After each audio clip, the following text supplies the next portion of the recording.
Hi, I'm Paige Bartholomew, and today I'd like to talk about the 4 levels of the heart. This information comes from ancient Sufi teachings, and if you've ever read any poems by the poet Rumi, then you've had a taste of Sufism. It's an exquisitely beautiful path that is designed to teach us how to love and how to walk through the evolutionary steps of our heart. First level of the heart is called ego. We all know what an ego is, and we all have one, and an ego is not a bad thing. But it is only the first level of the heart, and so it's incomplete. The ego in us says, I need mine. I need to get my needs met. And you're in my way. And so I need to get through you to get my needs met. I need to make this money, and I have a way to finagle it out of you, and so I'm going to do whatever I have to do to make my money, to make my living, even if it means hurting others in the process. This is a place where there is a lot of victim-perpetrator games. There is a mentality of either or. Either I am the perpetrator that is running over someone else, or I'm the victim that has been run over. And when we stay in this place, we don't find healing because we continue to loop and loop and loop in these stories of victim, perpetrator, I, me, mine, I need mine, and I didn't get mine. And there's a lot of anxiety in this first level of the heart. Having these needs and focusing on these needs in the way that the ego does causes us to feel anxiety because we fear that we may not get those needs met. There's a lot of suffering in the ego. There's a lot of anger in the ego. If it manifests that way, you can see anger here in the ego. And the boundaries are very hard. So if the person needs to say no to something, they say it like this: no! You can feel the energy of that. It may even have jarred you when I said it. I know it jarred me. It's a harsh no that's willing to hurt the other person in order to get my needs met. I'm willing to hurt you in order to protect me because I'm scared. This is the first level, called the ego. The second level is called the heart. And when we even say that word, we can feel that we move down from the head down into the chest space, and that there's a softening, there's a warmth that happens. Heart. Heart. And from this level, we find empathy. When the person shifts into the next evolutionary level of the heart, called heart, she begins to see the other as someone who is important.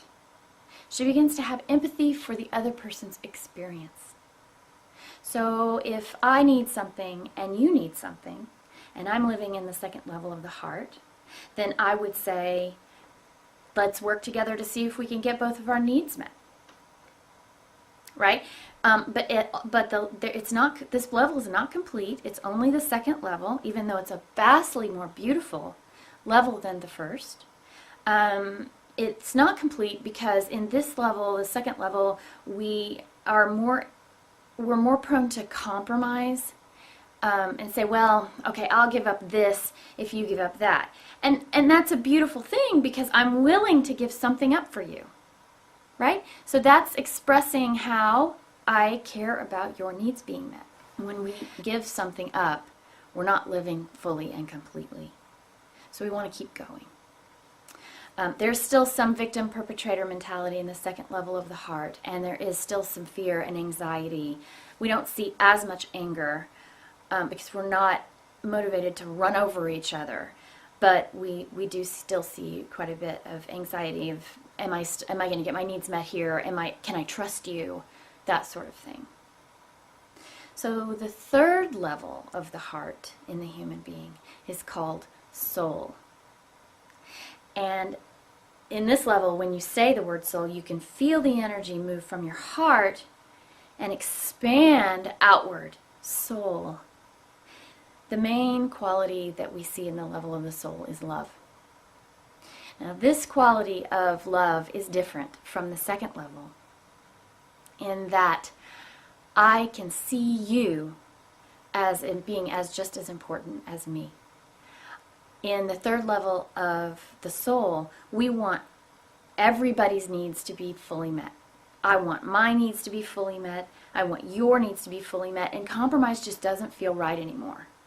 So this is a very advanced level of the human being. Here in the third level of the soul is where people begin to develop a real sense of self-responsibility. This is where they drop the perpetrator-victim story and begin to understand that I create my own experience. You are a mirror for me. You are still other than me. You're over there and I'm over here. But you are now a mirror for me, and everything that you do is a signal for me to look inside myself. Everything that happens outside of me, I understand from this third level of the soul that really it's all happening inside of me and being projected out there. So there is no really, you're beginning to get a sense that there is no out there. There is only in here. In the third level of the soul, we begin to lose our anxiety because I'm not worried about what you're going to do to me anymore. Because whatever you do to me, I know it's just me doing it to me. It's a reflection. You are a reflection of myself. But I still see this dichotomy in terms of seeing that you are you and I am me. And so there's still a very subtle split between us, a very subtle separation. The fourth level of the heart is called the unity. What we find in the unity is a total collapse of all separation. We begin to see that not only is my brother equal to me, but my brother is in fact me. And there is no out there, and there is no anywhere. There is only one thing, and it's not even in here. It's non-local. Unity is very hard to talk about unless you've tasted it. But I'm willing to bet that many of you watching this video understand what I'm talking about and have tasted it. These distinctions are important for people of the love to hear about because we aren't readily exposed to these teachings.